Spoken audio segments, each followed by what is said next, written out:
ఒక రాజు ఉన్నాడంట. ఆ రాజుకి 7 కొడుకులంట. ఆ 7 కొడుకు చేప పట్టేటానికి పోయారంట. పట్టడానికి పోయారంట. పట్టాక వచ్చాడంట. అవన్నీ పెడితే ఒకటి అండ్లా అంట. చేప నువ్వు ఎందుకు అండ్లా అంటే గడ్డిపప్పు అడ్డం వచ్చింది. గడ్డిపప్పు నువ్వు ఎందుకు అడ్డం వచ్చావు? బెర్రె నన్ను మెయిలా బెర్రె నువ్వు నాటి నిన్ను మేలా ఆయన కాడు నాటైలా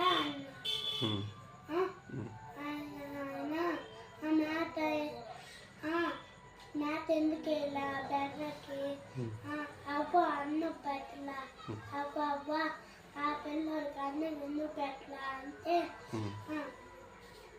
పిల్లలు ఏడుతున్నారు అన్నంత పిల్లడా ఎందుకు ఏడుతున్నావు అంటే చేమ వచ్చి